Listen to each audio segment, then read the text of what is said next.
সকলোকে শুভ সন্ধিয়া জনাই আজি সন্ধিয়াৰ কেইটামান গুৰুত্বপূৰ্ণ খবৰ আপোনালোকলৈ লৈছোঁ। আপোনালোকে ভিডিঅ'টো শেষৰলৈকে চাব বুলি আশা কৰিলোঁ। আজি হৈছে 6 মে সন্ধিয়া খবৰকেইটা আপোনালোকে চাই আপোনালোকৰ মন্তব্য কমেণ্টৰ জৰিয়তে জনাবলৈ নাপাহৰিব আৰু ভাল পালে লাইক এটা কৰি দিব, ভিডিঅ'টো শ্বেয়াৰ কৰি দিব বুলি আশা কৰিলোঁ। প্ৰথমটো খবৰ হৈছে আজি ৰাজ্যপালক সাক্ষাৎ কৰে হিমন্ত বিশ্ব শৰ্মা ডাঙৰীয়াই। এতিয়া হয়, আজি হিমন্ত বিশ্ব শৰ্মা ডাঙৰীয়াই ৰাজ্যপালক সাক্ষাৎ কৰে আৰু যি তেওঁলোকৰ চৰকাৰ যি গঠন হোৱাৰ পৰা যি চৰকাৰ শেষ পৰ্যন্ত তেওঁ সেইখিনি মুখ্যমন্ত্ৰী পদৰ পদত্যাগ সেইখিনি কৰা দেখা যায় আৰু সেইখিনি আজি তেওঁলোকে ৰাজ্যপালক লগ কৰি সকলোখিনি তেওঁলোকে যিখিনি নিয়ম থাকে সকলোখিনি সেইখিনি পালন কৰা দেখা যায়। নেক্সট খবৰ হৈছে বিহপুৰীয়াত বহুত কাম কৰিবলৈ আছে। বিহপুৰীয়াত বহুত বেছি কাম কৰিবলৈ আছে ভূপেন বৰা ডাঙৰীয়াই মন্তব্য কৰিছে। তো বিহপুৰীয়াবাসীয়ে এইবাৰ মোক যিধৰণে তেনেদৰে জিকাই আনিলে বা যিধৰণে মৰম দিলে আৰু সেই মৰম মই কেতিয়াও পাহৰিব নোৱাৰোঁ আৰু এইখিনি আগন্তুক মৰম লৈয়ে মই ৰাইজৰ হৈ কাম কৰিবলৈ চেষ্টা কৰিম। যিখিনি আমি প্ৰতিশ্ৰুতি দিছিলোঁ বা যেনেদৰে আমি কাম কৰিম বুলি ভাবিছিলোঁ বা কৰিম বুলি কৈছিলোঁ সকলোখিনি কাম আমি বিহপুৰীয়া সমষ্টি হৈ অসমবাসী হৈ আমি কৰিবলৈ চেষ্টা কৰিম। ভূপেন বৰা ডাঙৰীয়াই মন্তব্য কৰা দেখা গৈছে, মন্তব্য এনেদৰে কৰিছে। নেক্সট খবৰ হৈছে বিজেপিয়ে অপপ্ৰচাৰ চলাইছে। দেৱব্ৰত শইকীয়া ডাঙৰীয়াই মন্তব্য কৰিছে যে বিজেপিয়ে অপপ্ৰচাৰ চলাইছে, মই কেতিয়াও বিজেপিলৈ নাযাওঁ আৰু মই কোনো সাংসদ পদ ল'ম বুলি এনেদৰে মন্তব্য। এইখিনি এতিয়া বিজেপিয়ে মোৰ বিষয়ে যিসমূহ কথা কৈছে সকলোখিনি সেইখিনি তেওঁলোকে অপপ্ৰচাৰ চলাইছে আৰু ইয়াক লৈ কোনো তেওঁলোকে বিশ্বাস কৰিব লগা কথা নাই। মুঠৰ ওপৰত এতিয়া বিজেপিয়ে অপপ্ৰচাৰ চলাইছে বুলি দেৱব্ৰত শইকীয়া ডাঙৰীয়াই মন্তব্য কৰিছে। নেক্সট খবৰ হৈছে আমবাৰী কেন্দ্ৰীয় কাৰ্যালয়ত অগপৰ বিধায়িনী দলৰ গুৰুত্বপূৰ্ণ বৈঠক। এতিয়া ২৬ৰ নিৰ্বাচন হৈ যোৱাৰ এতিয়া ফলাফলো ঘোষণা কৰিলে। ফলাফল ঘোষণা কৰাৰ পাছত অগপৰে কেনেদৰে এখন কিমান পালে আপোনালোকক বিশেষ বহলাই কোৱাৰ প্ৰয়োজন নাই বাৰু। যি কি নহওক কথাটো হ'ল কি এতিয়া দেখা গৈছে তেওঁলোকে সেইখিনি আমবাৰী তেওঁলোকৰ যি কেন্দ্ৰীয় কাৰ্যালয় আছে কাৰ্যালয়ত অগপৰ বিধায়িনী দলৰ গুৰুত্বপূৰ্ণ বৈঠক আলোচনা তেওঁলোকে মিলিত হৈছে আৰু তেওঁলোকৰ সেই যি আগন্তুক সময়ত তেওঁলোকৰ দলৰ হৈ বা তেওঁলোকে কেনেদৰে কাম কৰিব বা কি হ'ল এইখিনি বিষয়ৰ ওপৰতে তেনেদৰে গুৰুত্বপূৰ্ণ বৈঠক তেওঁলোকে অনুষ্ঠিত কৰা দেখা গৈছে। নেক্সট খবৰ হৈছে 11 মে'ৰ পাছত নতুন চৰকাৰ শপত গ্ৰহণ হ'ব। হিমন্ত বিশ্ব শৰ্মা ডাঙৰীয়াই আজি মন্তব্য কৰিছে যে 11 মে' আগততো নহয়েই, 11 মে' পিছত 12 তাৰিখে হয় নে কোন তাৰিখে হয় সেইখিনি কেন্দ্ৰীয় নেতৃবৰ্গই সেইখিনি জনাব আৰু 11 মে'ৰ পাছতহে নতুন চৰকাৰ শপত গ্ৰহণ কৰিব আৰু এইখিনি ক্ষেত্ৰত মুখ্যমন্ত্ৰী মহোদয়ে মন্তব্য এনেদৰে কৰা দেখা যায়। নেক্সট খবৰ হৈছে নিজৰ ৱাৰ্ডতে কিয় হাৰিল গৌৰৱ গগৈ। এটা ডাঙৰ প্ৰশ্নবোধক আহিছে, ডাঙৰ প্ৰশ্ন এটা উত্থাপন হৈছে যে নিজৰ ৱাৰ্ডতে কিয় হাৰিব লগা হ'ল গৌৰৱ গগৈ। এইখিনি বিষয়ৰ ওপৰত বহুতখিনি যিসকল কংগ্ৰেছ কৰ্মী আছে বা যিসকল লোক আছে তেওঁলোকে কৈছে যে তেওঁলোকৰ এই যে নিজৰ ৱাৰ্ডটোত হাৰিলে ৰাইজৰ মাজলৈ যাব লাগিব, ৰাইজৰ হৈ কাম কৰিব লাগিব, জনতাৰ কাষত থাকিব লাগিব আৰু ৰাইজৰ হৈ পিনিয়ে কামখিনি কৰিবলৈ তেওঁলোকে প্ৰতিশ্ৰুতি দিব লাগিব। তো এই বিভিন্ন ধৰণৰ তেওঁলোকে এইখিনি কি কৰিছে কথা কৈছে যে কিয় হাৰিব লগা হ'ল বা কিয় হাৰিলে বা আজি যদি আমি চাওঁ তেনেহ'লে কংগ্ৰেছ দলৰ এনে শোচনীয় পৰাজয় কিয়, মূল কাৰণসমূহ কি, এই বিষয়ে এইখিনি তেওঁলোকে কৈছে যে তেওঁলোকে নিজৰ মতে ভাবিলে নহ'ব, ৰাইজৰ মতে সেইখিনি কাম কৰিব লাগিব। ৰাইজে যেনেদৰে বিচাৰে যিখিনি উন্নয়ন যিখিনি যেনেদৰে কাম হওক সেইখিনি ৰাইজে বিচৰা ধৰণে হ'ব লাগিব আৰু ৰাইজৰ ওচৰলৈ যাব লাগিব, জনতাৰ ওচৰলৈ গৈ জনতাৰ কাষৰ পৰা তেওঁলোকে নিৰ্বাচন প্ৰতিনিধিত্ব কৰিব লাগিব। এনেকুৱা ধৰণৰ বিভিন্ন প্ৰশ্ন আহিছে। এতিয়া আমি দেখা পালোঁ যে নিজৰ ৱাৰ্ডতে হাৰিব লগা হ'ল গৌৰৱ গগৈ ডাঙৰীয়া আৰু এইখিনি ক্ষেত্ৰত গৌৰৱ গগৈ ডাঙৰীয়া মন্তব্য কৰিছে যে আগন্তুক সময়ত আমি যিখিনি ভুল কৰিলোঁ বা আগন্তুক সময়ত আমি যেনেদৰে এতিয়া আকৌ পুনৰ অৱতীৰ্ণ হ'ম, দলটোৱে কোনসমূহ ভুল কৰিলে কেনেদৰে আকৌ তেওঁলোকে সেইখিনি নিজৰ সাংগঠনিক ভিত্তি সবল কৰিব পাৰি এইখিনিক লৈ তেওঁলোকে সেইখিনি আকৌ আগন্তুক সময়ত কাম কৰিম বুলি গৌৰৱ গগৈ ডাঙৰীয়াই মন্তব্য কৰিছে। নেক্সট খবৰ হৈছে আমি গণতান্ত্ৰিক প্ৰক্ৰিয়াক বিশ্বাস কৰোঁ। ৰকিবুল হুছেইন ডাঙৰীয়াই মন্তব্য কৰিছে। ৰকিবুল হুছেইন ডাঙৰীয়াই কৈছে যে আমি গণতান্ত্ৰিক প্ৰক্ৰিয়াক বিশ্বাস কৰোঁ। ৰাইজে যিহেতু আমাক এইবাৰ যিটো তেওঁলোকে ফলাফল দেখুৱালে বা দিলে এইখিনি আমি স্বীকাৰ কৰি লৈছোঁ, আমি বহুতখিনি শুধৰণি কাম কৰিব লগা আছে আৰু আমি ৰাইজে বিচৰা ধৰণে আমি কাম কৰিব লাগিব আৰু এইখিনি আমি সকলো মিলি এক হৈ কাম কৰিব লাগিব আৰু আগন্তুক সময়ত আমি কৰাৰ সেইখিনি প্ৰতিশ্ৰুতি দিছোঁ বা আমি কৰি যাম। ৰকিব হুছেইন ডাঙৰীয়াৰ মন্তব্য এনেদৰে কৰা দেখা গৈছে। নেক্সটটো ক'ব হৈছে হিমন্ত বিশ্ব শৰ্মাই মুখ্যমন্ত্ৰীয়ে হ'ব।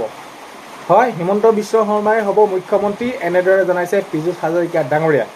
পীযুষ হাজৰিকা ডাঙৰীয়াই কৈছে যে যিহেতু হিমন্ত বিশ্ব শৰ্মাৰ নেতৃত্বত এই যে NDA বিজেপি এই যে অভূতপূৰ্ব যি তেওঁলোকে সেইখিনি আসন লাভ কৰিলে, ইয়াতকৈ আৰু সুখৰ কথা কি হ'ব পাৰে। আৰু যিহেতু পৰৱৰ্তী মুখ্যমন্ত্ৰী হিচাপে আমি সকলোৱেতো বিচাৰোঁ যে হিমন্ত বিশ্ব শৰ্মা ডাঙৰীয়াই হ'ব, এনেদৰে পীযুষ হাজৰিকা ডাঙৰীয়াই মন্তব্য কৰা দেখা গৈছে। নেক্সট খবৰ হৈছে এই 5 বছৰত বহুত কাম কৰিব লাগিব। মুখ্যমন্ত্ৰী মহোদয়ে কৈছে যে যোৱা 5 বছৰত আমি যিখিনি কৰিলোঁ ইয়াতকৈ বহুত বেছি আমি কাম কৰিব লগা আছে।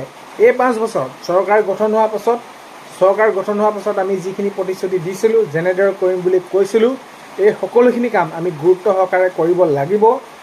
কৰিব লগাই নহয়, আমি সকলোখিনি কাম কৰি আগুৱাই লৈ যাব লাগিব আমাৰ অসমখনক, আৰু ৰাইজৰ হৈ আমি কাম কৰিব লাগিব, মুখ্যমন্ত্ৰী মহোদয়ে জনাইছে এনেদৰে। নেক্সট খবৰ হৈছে উচ্ছেদ হ'ব প্ৰায় 4-5 লাখ বিঘা মাটি।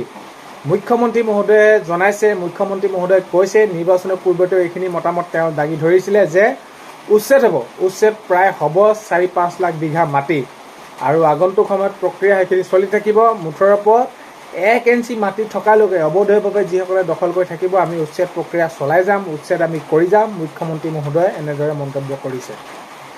নেক্সট খবৰ হৈছে হু ইজ হিমন্ত বিশ্ব শৰ্মা বুলি কোৱা অহংকাৰী গৌৰৱ গগৈ নিজৰ বুথতে হাৰিল।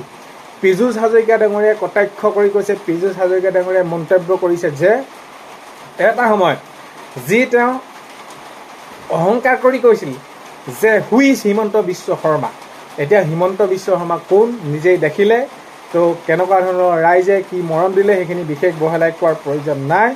পীযুষ হাজৰিকা ডাঙৰীয়াই মন্তব্য কৰিছে যে হু ইজ হিমন্ত বিশ্ব শৰ্মা বুলি কোৱা অহংকাৰী গৌৰৱ গগৈ নিজৰ বুথতে হাৰিল, পীযুষ হাজৰিকা ডাঙৰীয়াই মন্তব্য কৰিছে।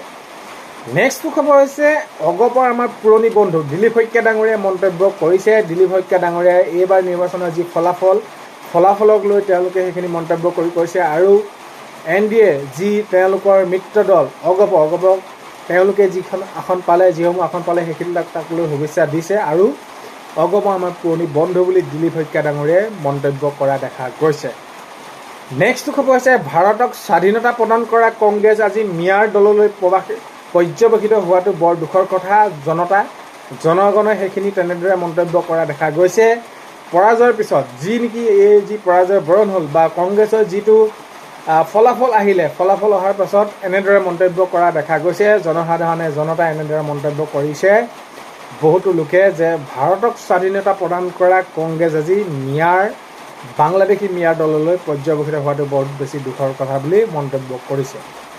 নেক্সট খবৰ হৈছে নতুন মুখ্যমন্ত্ৰী কোন হ'ব, কেন্দ্ৰীয় নেতৃত্বই সিদ্ধান্ত ল'ব। হিমন্ত বিশ্ব শৰ্মা ডাঙৰীয়াই মন্তব্য কৰিছে। হিমন্ত বিশ্ব শৰ্মা ডাঙৰীয়াই কৈছে যে নতুন মুখ্যমন্ত্ৰী কোন হ'ব সেয়া স্পষ্ট কৰিব বা সেয়া নেতৃত্বই সিদ্ধান্ত ল'ব, কেন্দ্ৰীয় নেতৃত্বই সিদ্ধান্ত ল'ব বুলি হিমন্ত বিশ্ব শৰ্মা ডাঙৰীয়াই মন্তব্য কৰিছে। নেক্সট খবৰ হৈছে নাজিৰাত পৰাস্ত হৈ এতিয়া দেৱব্ৰত শইকীয়া ডাঙৰীয়াই কৈছিলে যে পূৰ্বতে মই যেতিয়া নাজিৰা সমষ্টিৰ পৰা মোক বিধানসভা ৰাইজলৈ মৰম দি পঠায়, তেতিয়াই মই কি কৰিব লাগে, নাজিৰাৰ সমষ্টি হৈ বা মই যদি গুৱাহাটীৰ পৰা ঘৰলৈ আহোঁ নাজিৰাৰ পৰা যদি গুৱাহাটীলৈ যাওঁ, তেতিয়া অলপমান মাজত মোৰ চিন্তা সোমাই থাকে যে মই সমষ্টিবাসী হৈ কেনেদৰে কাম কৰিম, কি কৰিম বা কেনেকুৱা ধৰণৰ কি কৰিব পাৰি। তো এতিয়া যিহে মই এবাৰ পৰাস্ত হৈছোঁ, নতুনক তেনেদৰে তেওঁলোকে আদৰি লৈছে, আৰু এইবাৰ মই যে যিহেতু গুৱাহাটীলৈ প্ৰথমবাৰৰ বাবে যাব ওলাইছোঁ পৰাস্ত হোৱাৰ পাছত এতিয়া অলপমান ৰিলেক্স ফিল এটা হৈছে, যিহেতু মই মোৰ মনত যে কোনো ধৰণৰ এতিয়া আশংকা এটা থকা নাই যে কি হ'ব কি নহ'ব, কিয়নো নতুনক তেওঁলোকে দায়িত্ব অৰ্পণ কৰিছে, এনেদৰে জনাইছে দেৱব্ৰত শইকীয়া ডাঙৰীয়াই। নেক্সট খবৰ হৈছে অখিল গগৈ ডাঙৰীয়াই উভতি ধৰিছে হিমন্ত বিশ্ব শৰ্মা ডাঙৰীয়াক। হয়, হিমন্ত বিশ্ব শৰ্মা ডাঙৰীয়াই যিহেতু মন্তব্য কৰিছিলে যে জানি বুজিয়ে মই অখিল গগৈক তেনেদৰে জিকিবলৈ দিছোঁ, নিৰ্বাচনত মই তাত প্ৰচাৰ চলোৱা নাছিলোঁ, তেনেদৰে এই যে ধেমালি চুপতিবিলাক কৰি থাকে এজন লাগে, সেইকাৰণে বিধানসভাত তেওঁক মই এইখিনি জিকাবলৈ সেইখিনি উপায়টো দিলোঁ বা সেইখিনি হৈ প্ৰচাৰ নচলালোঁ, এয়া মন্তব্যক লৈ অখিল গগৈ ডাঙৰীয়াই উভতি ধৰা দেখা গৈছে। মুখ্যমন্ত্ৰী হিমন্ত বিশ্ব শৰ্মা ডাঙৰীয়াক অখিল গগৈ ডাঙৰীয়াই উভতি ধৰিছে। নেক্সট খবৰ হৈছে সকলো প্ৰতিশ্ৰুতি পূৰ কৰিবলৈ চেষ্টা কৰিম আৰু কৰিব লাগিব, হিমন্ত বিশ্ব শৰ্মা ডাঙৰীয়াই এনেদৰে মন্তব্য কৰিছে।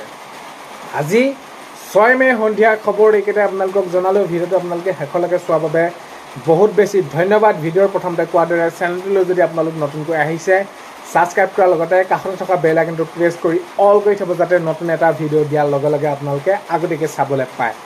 আজিলৈ ইমানেই, অন্য এটা ভিডিঅ'তে লগ পোৱাৰ আশাৰে বাই।